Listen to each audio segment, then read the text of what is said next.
ये गया तो देखा कि बाग बड़ा साफ सुथरा लश फश कर रहा है। बड़ा खुश हुआ यार, ये तो बड़ा कोई ध्यानदार आदमी है। कहा भाई कोई जूस शूस पिलाओ। उसने अनार पकड़ा, निचोड़ा, इसने रखा था खट्टा। कहा यार कोई मीठा जूस दे यार। दूसरा अनार वो भी तुर्श, तीसरा वो भी तुर्श। अब इसका पारा चढ़ गया। कहने लगा कितने साल हो गए? कहा जी 4 साल हो गए। 4 साल में तुझे ये अभी तक नहीं पता कि कौन सा पेड़ मीठा है, कौन सा कड़वा है, कौन सा खट्टा है? नहीं पता अभी तक। तप गया। उसने हाथ जोड़कर अर्ज की, तू मेरा आका है, मैं तेरा गुलाम हूं। आपने जब मेरी अपॉइंटमेंट की थी तो आपने फरमाया था कि जाओ तुम्हें बाग का माली बनाता हूं। आपने ये तो नहीं फरमाया था कि जाओ उसके फल भी तुम खाना। फिर कहने लगा कसम है उस जात की जिसने आपको मालिक आका बनाया, मुझे गुलाम बनाया, मैंने आज 4 सालों में आपके किसी पेड़ का फल चखा भी नहीं है, क्योंकि मेरी अपॉइंटमेंट इसी पे थी।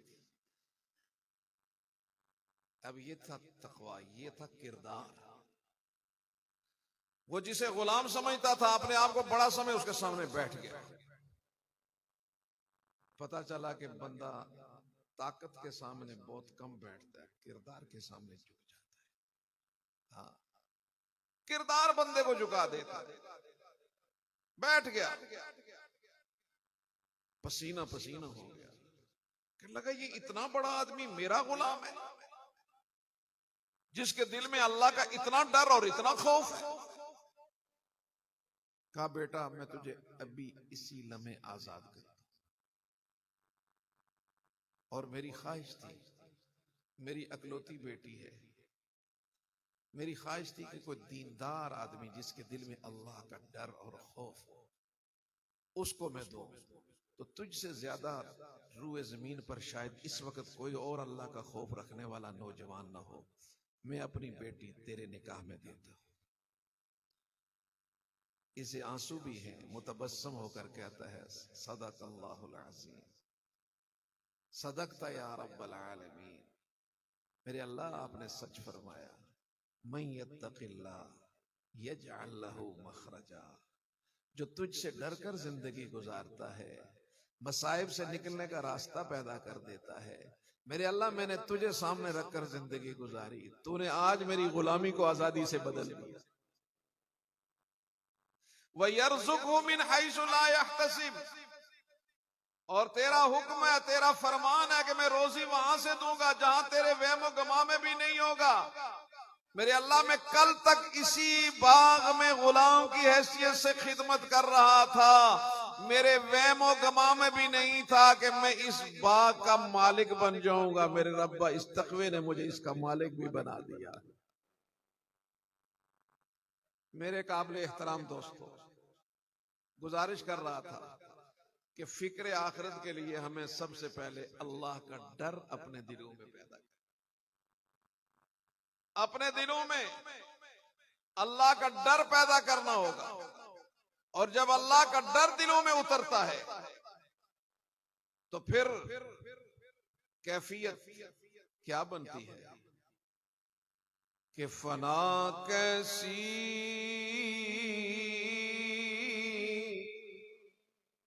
बका कैसी,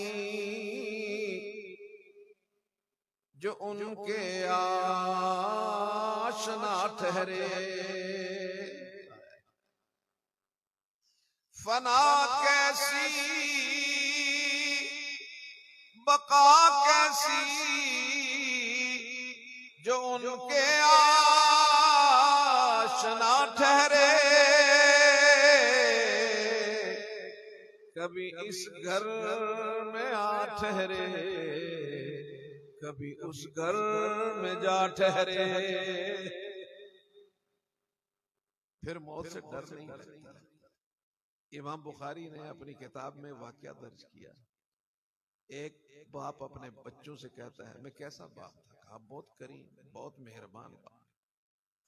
कहा अच्छा, अगर मैं करीम और मेहरबान बाप था तो फिर मेरी एक ख्वाहिश पूरी करोगे? कहा जी क्यों नहीं, आपने तो बड़ी मोहब्बत से हमें पाला है, क्यों नहीं करेंगे?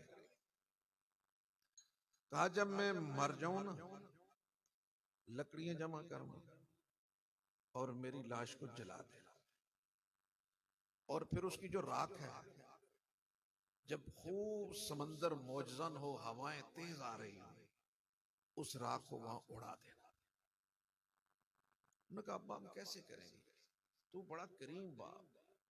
कहा मेरी अगर ख्वाहिश पूरी करना चाहते हो, मुझे खुश करना चाहते हो, मेरी इस सारी मेहनत की मजदूरी देना चाहते हो, ऐसा करो। उन्होंने न चाहते हुए ऐसा किया, उसकी लाश को जलाया, समंदर के किनारे ले गए, राख को उड़ाया, और रब सब कुछ देख रहे हैं। जब वो उड़ा के चले गए ना, तो मेरे रब ने समंदर को बराह रास्त हुक्म दिया, इसके एक जर्रे को भी मत जाया कर। जर्रात जुड़े रब के सामने, बंदा हाजिर। पूछा भागना चाहते थे मुझसे, मुझसे भागना चाहते थे? कहने लगा रब्बुल आलमीन तुझसे भाग तो सकता नहीं था। क्यों किया ये, ऐसा क्यों किया? कहने लगा मेरे रब्बा, जिंदगी तेरी नाफरमानी में गुजरी, जब ख्याल आया तो वक्त बीत चुका था।